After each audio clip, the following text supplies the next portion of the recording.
Hey everybody, it's Ken from the Institute here with part two of my motivational segment. Last week we talked about acknowledgement, and that kind of means identifying those weak spots. When do I give up? What deters me from doing the things that I want to do? What keeps me from my goals? And knowing that is very important. Knowing those things is very important. This week we're going to talk about implementation. Now that kind of involves strategizing and planning to actually doing and implementing those things that you want to do. And the first two things that I really want to hammer out are convenience and competency. Make it convenient for yourself in every aspect of it. Make it convenient, and we'll go into that later. But competency is very important. If you feel competent about doing the thing you want to do, there's almost no excuse. And let me just start with this. You can ask yourself three questions to make yourself feel competent about something.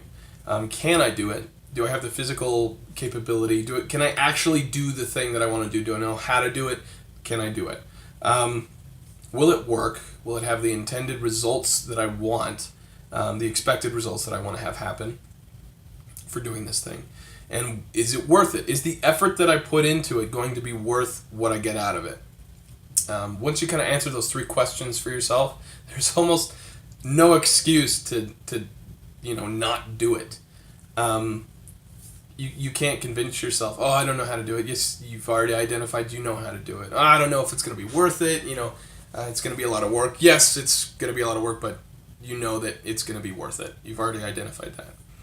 And that kind of makes yourself feel competent to do that thing, and there's no excuses at that point.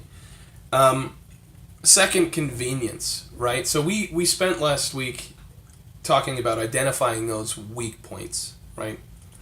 Knowing what deters you from doing what you want to do, what makes you not want to do it, what makes you quit, right? Use those things to your advantage. If you're not a morning person, put the clothes out the night before.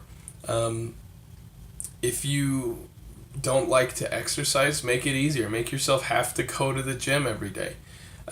Put yourself in a position where you can't go home until you do that. Use those to your advantage, please. Start small. Make small changes. And I guess that kind of goes into goal setting. So let's get into the next part. Balance. There's a spectrum here between goal setting, strategizing, planning, and then actually implementing and doing the thing you want to do. That's a spectrum that people kind of sit on. Some people will stay in this end where all they do is plan. They say, I'm going to have these great goals. I have these fantastic ideas. I laid it all out. And then they never do it. And then you've got people on the other hand who all they do is do. They never have a defined goal. They never have a defined dream. They never know where they're really going, but they just do stuff. And that's all they do, and they just kind of meander. They never go anywhere.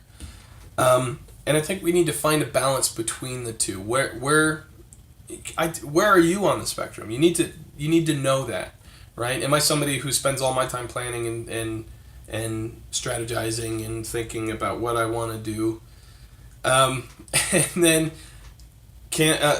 am I only doing? Do I know where I'm going? Do I even have a plan? Do I have a goal? Goal setting. Do you guys want me to do a video on goal setting? I think that might be something that would be beneficial to you guys. Let me know in the comments below. Let me know if you want to see a video about goal setting. So goal setting, identify what you want to do. If you're somebody who just does and does and does, take a step back. Think about, okay, where do I really want to go in life? What are the things that I want to accomplish? Right? And then identify some steps to getting there. If you want to run 5 miles, you can't just run 5 miles. You need to say, okay, I need to run so many miles every day for the next 3-4 weeks to get to a point where I can run 5 miles a day. If you're somebody who just strategizes and plans, think about doing. Distract yourself into doing something. Mel Robbins talks about a 5-second rule. You got 5 seconds before your brain convinces you to not do something, right? If the alarm goes off in the morning, I've got 5 seconds to decide whether or not I want to hit that snooze button, right? And if you know that you start that countdown in your head, you've got 5 seconds that kind of kicks your butt in gear to get going. Like I said, identify where you're at on the spectrum. Use those weak spots that we talked about, those identified hindrances that we talked about last week, and get some stuff done. Just do it. Thank you guys for your time. I really appreciate this. This video ran a little bit longer than I wanted to. If you have questions or comments, please put them in the comment section down below. If you liked what you saw, please like and share this video. I'd appreciate it. I really want to help you guys. If there's anything that you want me to cover, please let me know. I'd love to talk about it. Open discussion here. Thank you guys, and have a wonderful Monday.